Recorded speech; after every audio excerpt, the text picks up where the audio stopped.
Boa noite, pessoal. Hoje eu vou estar falando aí um pouco para vocês, né, dando uma breve introdução, aula introdutória sobre a linguagem C Sharp. Eu não sei, né, como é que está a questão do nível da turma, acredito que grande maioria seja dos últimos períodos, mas acredito que tem uma galera aí recente no curso. Para iniciar, né, para não desanimar vocês, o C Sharp, ele vai ser uma linguagem muito familiar para a gente. Por que é que eu digo isso? Já adiantando, o C Sharp é uma linguagem muito semelhante ao Java, então acredito que ao decorrer da apresentação vocês não vão sentir tanta diferença assim, pelo fato do C Sharp ser muito semelhante ao Java que a gente já vem conhecendo aí desde o início do nosso curso, ok? Então vamos lá. Só uma breve história para vocês, né? O C Sharp ele é uma linguagem recente, novinha, né? Foi criado em 2001 aí pelo engenheiro dinamarquês Anders Haugesborg, né? É uma linguagem de programação de um propósito geral, então ela vai abranger aí muitas disciplinas de programação e possui um alto nível de abstração. Semelhante ao Java, como eu falei, o C Sharp ele é uma linguagem de programação orientada a objeto, certo? Então ela é uma POO.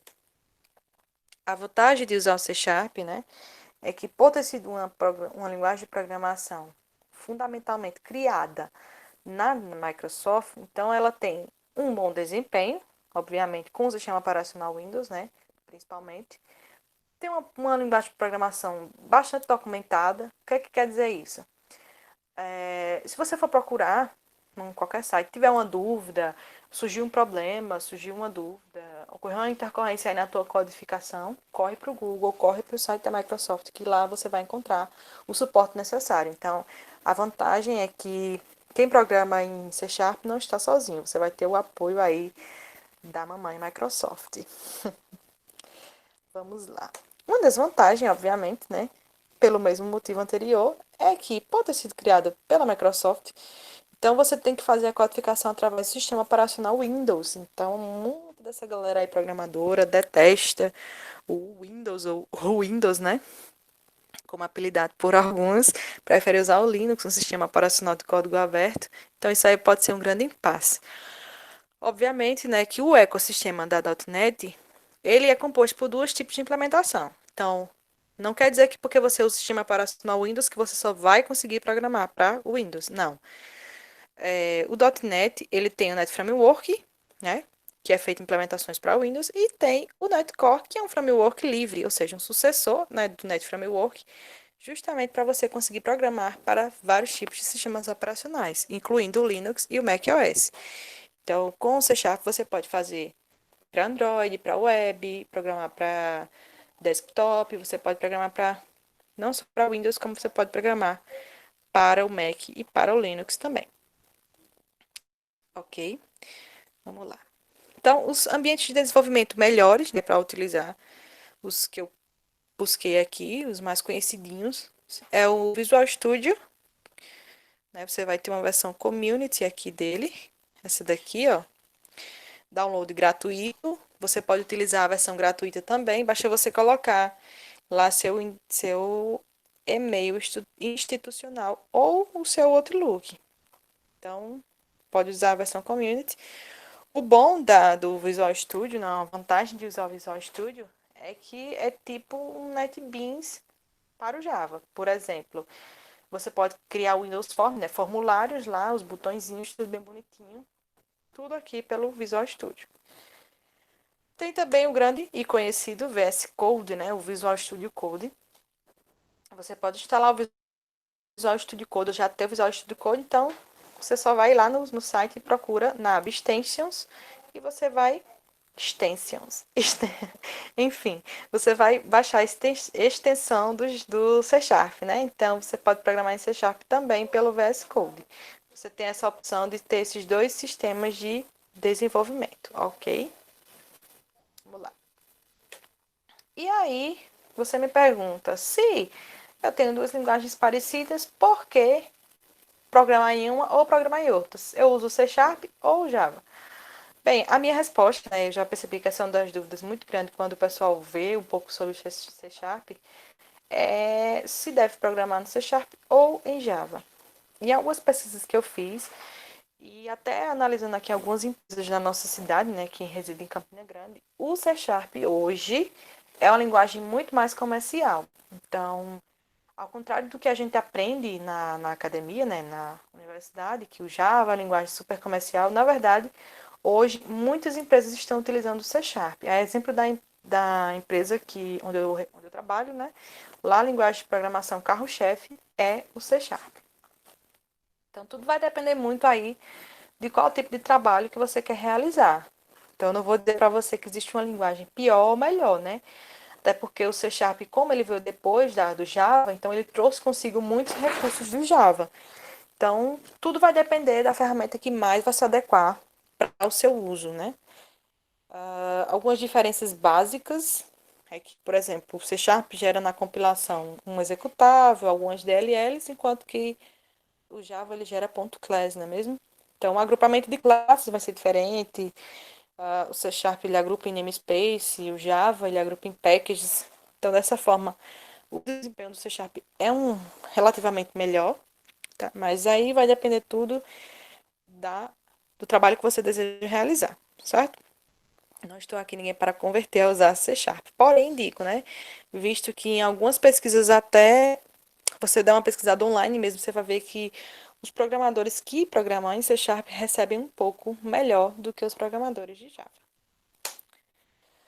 Vamos seguir para a parte técnica, a parte gramatical da linguagem, a sintaxe. Então, basicamente aí, como a gente vê em muitas linguagens, o famoso ponto e vírgula, né? Que destrói muitas compilações. Então, ponto e vírgula ele é essencial também no C Sharp. Então, denotar um fim da declaração, você bota lá o lindão do ponto e vírgula. As chaves, elas são usadas para agrupar as declarações. Vocês vão ver isso mais na frente, quando eu começar a mostrar os laços de repetições. Então, vai ter as declarações lá agrupadas em chaves. E as funções ou métodos em classes também agrupadas dessa forma, né? As declarações geralmente agrupadas em métodos, os métodos agrupados em classes e as classes em namespace. Eu não cheguei a botar um exemplo de classe, não, mas acho que o que tem aqui dá para a gente entender mais ou menos. Vamos lá. Então, esse daqui é o modelo básico de criação de variável. Mais para frente eu vou falar um pouco mais sobre isso. Então, as variáveis elas são atribuídas usando o sinal de igual, aqui, ó. E a comparação das variáveis, ela usa dois sinais de igual consecutivo. Então, aqui vem um tipo da variável, o identificador ou o nome da variável e o valor inicial dela. E aqui variável, variável 2, certo? A comparação é feita por símbolo de igual. Isso são só alguns pontos da sintaxe que eu filtrei para mostrar para vocês. Os colchetes, também usados na C Sharp, né? Na sintaxe da linguagem, são usados nos arrays, tanto para indicar ou declarar o valor deles, né, como esse caso aqui, newInt3, um vetor de tamanho 3, como também para indicar o índice. Eu estou aqui puxando o vetor na posição 0 e eu quero saber qual o valor que tem.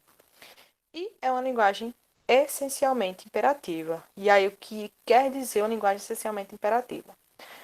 Na ciência da computação, uma programação imperativa ou uma linguagem imperativa é um paradigma de programação que vai descrever a computação como ações, ou seja, comandos mesmo, que vão mudar os estados dessas variáveis. Por exemplo, faça, leia, receba. Então, é muito parecido com o nosso comportamento, o comportamento humano, né? A linguagem natural, que expressa a ordem. Então, é por isso que é chamado de linguagem ou programação imperativa, porque são sequências de comandos para o computador executar, certo? Então, é por isso que é uma linguagem essencialmente imperativa. O C# é uma linguagem fortemente tipada. O que isso quer dizer? Todas as variáveis e objetos têm um tipo declarado. Então, todas as linguagens vão ter um tipo de dados, certo? Um modificador de acesso, que são private, public, certo? Isso aqui são os modificadores de acesso, ou seja, o que é que vamos dizer assim, o acesso que eu tenho àquela variável, se ela é pública, se ela é privada, enfim, se é estática, enfim. Então, todos vão ter modificação de acesso, né? Um modificador de acesso eu vou estar indicando antes do início da variável, e são divididos entre value types e reference types, certo? O value types, é o que eu vou mostrar agora, são esses dados aqui, certo? Ele recebe valor, ok? Mas, deixa eu voltar aqui. Pronto. Regra de nomeação de variável, né? Que é umas questões mais interessantes. É que também é bem parecida com Java, então a sintaxe do Java, né? E do C Sharp tem isso em comum também, que você precisa começar ou com a letra ou com underline. É uma linguagem case sensitive, então ela diferencia maiúsculo de minúsculo. Não pode começar com dígito, não pode usar palavras reservadas como int, const, enfim. E no meio pode vir números, né? Variável 2, enfim. Variável 2A, não importa, contanto que isso não venha ter nem caractere especial, nem espaço em branco, nem acentuação, que também é caractere especial. E, voltando a dizer, não pode ser palavras reservadas. Aqui tem alguns exemplos, né, de formação de variável, ó, nome, endereço completo e número. Isso aqui são value types, variável do tipo byte, int, que é mais usado, né? Long, float, double, decimal, que a gente não usa tanto assim, mas usa o char, né? E as variáveis reference type, que foi o que eu falei no início, que existem dois tipos, o values, que foi o que a gente viu na tabela anterior, e o reference type, que eles armazenam apenas a referência do objeto. Os mais conhecidos são class, interface, delegate, object, string e array. Os que a gente mais utiliza são esses três aqui, certo? O object, né, que todos os tipos são derivados da classe object, sendo assim é possível converter qualquer tipo para objeto. O string, né, o tipo string, que é onde a gente utiliza muito para armazenar nomes completos, endereços, enfim, caracteres e um string maior, né? E ela deve estar entre aspas. E constantes.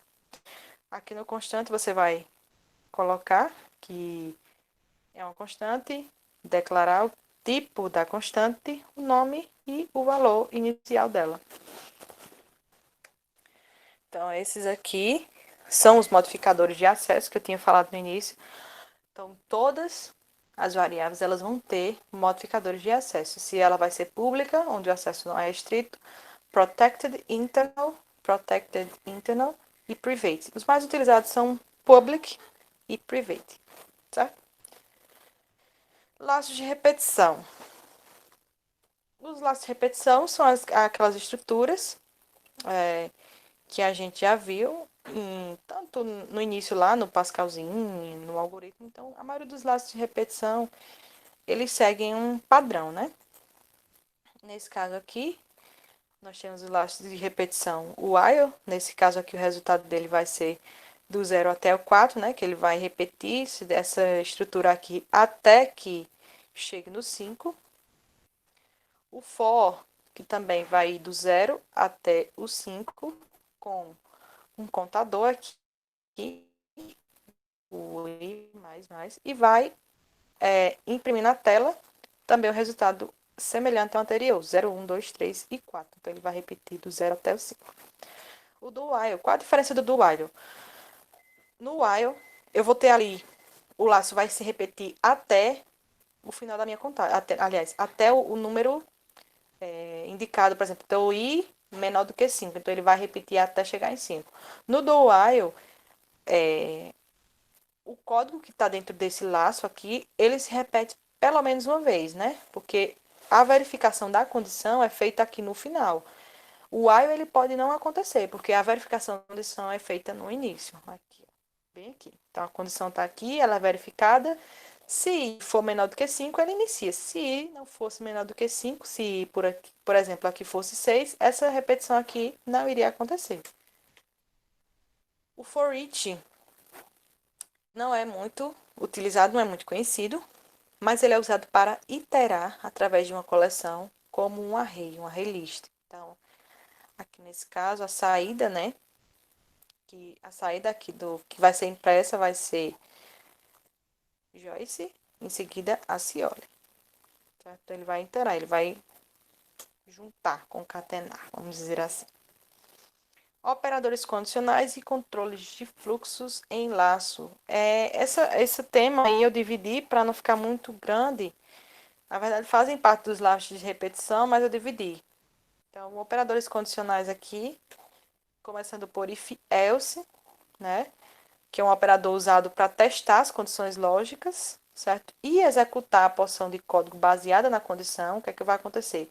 Eu testo aqui primeiro. Caso isso daqui seja verdade, eu vou e faço isso daqui. Se não for verdade, eu faço isso daqui, certo?